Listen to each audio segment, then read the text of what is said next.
अस्सलाम वालेकुम। Welcome to my channel खौफनाक कहानियाँ विद माजिद। तमाम वीडियो अपडेट के लिए खौफनाक कहानियाँ विद माजिद को सब्सक्राइब करके बेल आइकन को ऑन कर दें। बढ़ते हैं आज की खौफनाक कहानी की तरफ। आज की खौफनाक कहानी को शेयर किया है हसीब ने। वो बताते हैं कि मेरा नाम हसीब है। 30 साल की उम्र में फ़ौज से रिटायर्ड हो गया। मैं फ़ौज में बागबानी का काम करता था, तो रिटायरमेंट के बाद यही काम डिफेंस के बंगलों में करने लगा।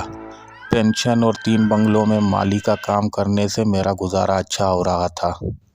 एक दिन मैं काम में मसरूफ़ था कि मैंने देखा कि उस बंगले का मालिक गार्डन में घूम रहा है और एक दरख्त जिसके पत्ते बहुत झड़ते थे उसे गौर से देख रहा है। कुछ देर बाद वो मेरे पास आया और कहा, हसीब, ये दरख्त गंदगी बहुत करता है, ऐसा करो इस दरख्त को काट दो, इसकी जगह किसी फल का पौधा लगा दो।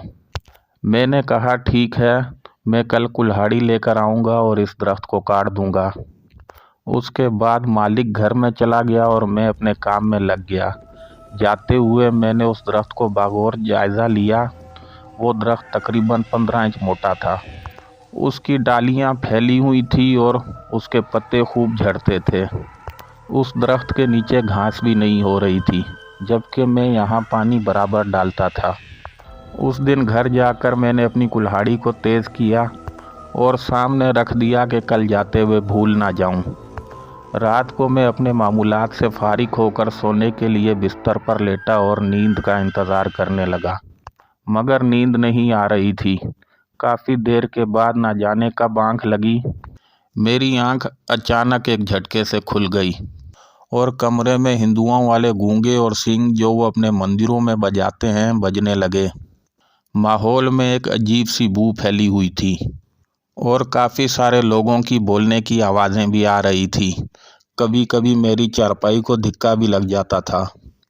फिर एक भारी जनाना आवाज़ सुनाई दी जो कह रही थी कि दरख्त मत काटना, दरख्त मत काटना, उस पे हम लोग रहते हैं, अगर तूने ऐसा किया तो ज़िंदा नहीं बचेगा। तूने ऐसा करने की हामी क्यों भरी?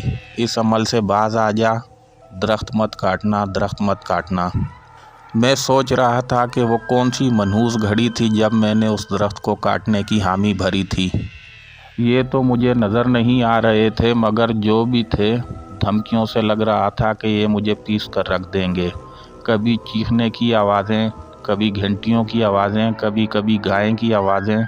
खुदा की पनाह, कमरे में फैली बदबू और ख़तरनाक साज़ों की आवाज़ें। कभी चारपाई उलट देना। सारी रात यही चलता रहा। खौफ के मारे मुझे बहुत सख्त तेज़ बुखार हो गया। सुस्ती और बदन भारी, सर दर्द की वजह से काम पर ना जा सका। सारा दिन रात के वाक़े पर सोच विचार करता रहा। किसी नतीजे पर पहुंच नहीं पा रहा था और रात से बड़ा डर लग रहा था कि ना जाने रात को क्या होगा। अल्लाह अल्लाह करता रहा। बुखार और सख्त तबीयत की नासाजी की वजह से सोता और जागता रहा।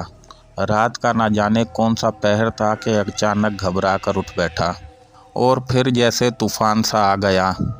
शोर शराबा शुरू हो गया। चीखने चिल्लाने की आवाज़ें और बदबू ने बुरा हाल कर दिया। रह रह कर बदबख्त आवाज़, दरख्त मत काटना, दरख्त मत काटना।